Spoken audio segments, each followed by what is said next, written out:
درخت کو جب دیمک چاٹتی ہے نا تو اینڈ پہ پتا چلتا ہے جب درخت گرتا ہے. دیکھیں پاکستان پہ خاص اللہ کا کرم ہے, ہر بندہ کھا رہا ہے. بقول عمران خان صاحب کے ہم کرائے کے قاتل تھے, ہم امریکہ کی غلامی کرتے تھے, اس کے اگینسٹ ہمیں معاوضہ ملتا تھا ڈالرز کی شکل میں, تو ضیاء کا دور بڑا خوشحال تھا.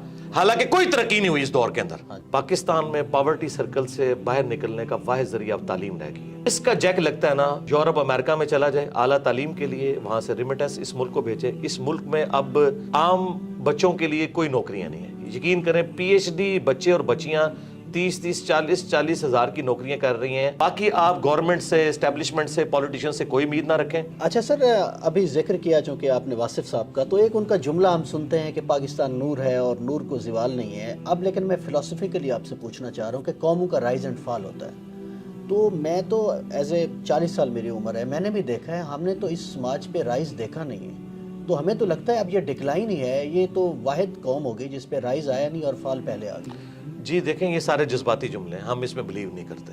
یہ لوگوں کی جذباتی خواہشات ہیں. ہم بچپن سے سن رہے تھے, دیکھیں پاکستان پہ خاص اللہ کا کرم ہے, ہر بندہ کھا رہا ہے اور پاکستان ختم نہیں ہو رہا. چل رہا ہے, حالانکہ ختم ہو رہا تھا میرے بھائی. وہ آخری وقت میں پتا چلتا ہے کہ 4 سٹیج کینسر آیا ہوا ہے. درخت کو جب دیمک چاٹتی ہے نا تو اینڈ پہ پتا چلتا ہے جب درخت گرتا ہے. ہم تو اس وقت بھی کہہ رہے تھے کہ یار ایسا نہیں ہے, اس کو روحانیت کے ساتھ نہ جوڑیں. لیس للانسان الا ما سعی, اللہ نے دنیا کو اسباب کے ساتھ جوڑا ہے. انسان کے لیے وہی ہے جس کی وہ کوشش کرتا ہے. ایسے نہیں ہوگا. آپ اگر سردیوں میں ٹھنڈے فرش کے اوپر ننگے پاؤں پھریں گے تو انشاءاللہ ضرور بیمار ہوں گے. آپ بسم اللہ پڑھ کے ساکٹ میں 2 انگلیاں دیں گے تو انشاءاللہ ضرور موت کا شکار ہوں گے. یہ کون سا آپ نے دین بنایا ہوا ہے کہ جی وہ جی اللہ تعالیٰ کا خاص کرم ہے.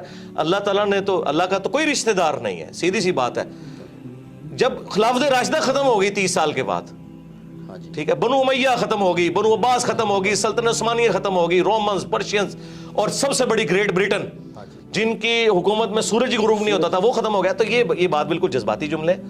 یہ جو پاکستان چل رہا تھا نا ابھی, وہ چل رہا نہ تو دعاؤں کی وجہ سے چل رہا تھا اور نہ یہ تھا کہ وہ ترقی کر رہا ہے. ہوتا یہ تھا بقول عمران خان صاحب کے ہم کرائے کے قاتل تھے, ہم امریکہ کی غلامی کرتے تھے, اس کے اگینسٹ ہمیں معاوضہ ملتا تھا ڈالرز کی شکل میں, تو ضیاء کا دور بڑا خوشحال تھا. حالانکہ کوئی ترقی نہیں ہوئی اس دور کے اندر. ہمیں باہر سے مل رہا تھا, بلکہ ہمیں یہ بیساکھیاں لگائی گئی ہیں.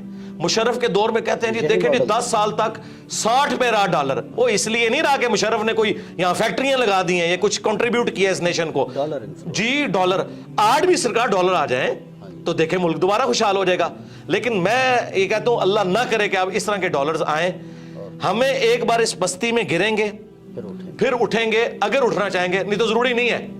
سارے بچے جوانی کی عمر کو پہنچ کے یا بڑھاپے کو نہیں فوت ہوتے, بعض بچپن میں بھی فوت ہو جاتے ہیں. یہ جذباتی باتیں ہیں کہ رائز ہم نے دیکھا نہیں ہے. تو کیا سارے بچے رائز تک پہنچتے ہیں؟ ہماری دعا ہے کہ اچھائی ہو. جرمنی دیکھیں تباہ ہو گیا تھا ورلڈ وار 2 کے اندر, تو آج دنیا میں جرمنی اور جاپان کے مقابلے میں کوئی ملک ہے مجھے بتائیں؟ تو دیکھ لیں وہاں پہ فوجیں اس لیول کی نہیں ہے, پھر بھی لوگ رات کو بڑے آرام سے سوتے ہیں.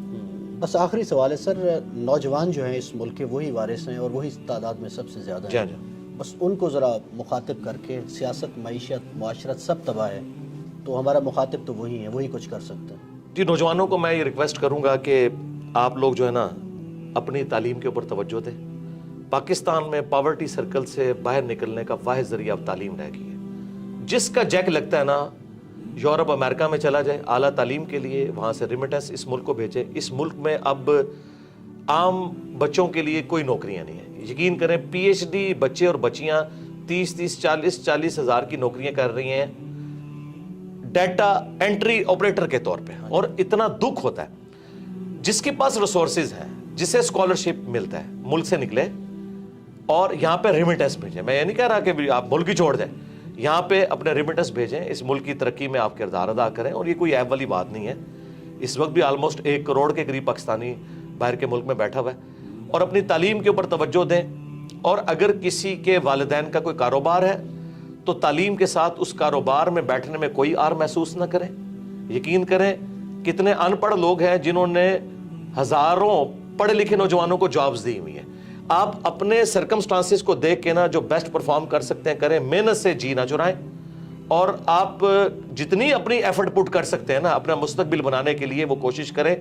باقی آپ گورنمنٹ سے, اسٹیبلشمنٹ سے, پولیٹیشین سے کوئی امید نہ رکھیں. بالکل کوئی دور دور تک حالات و واقعات یہاں نظر نہیں آ رہے ہیں. جس کا کوئی جیک لگتا ہے بھائی یہاں سے نکلیں اور یہاں آپ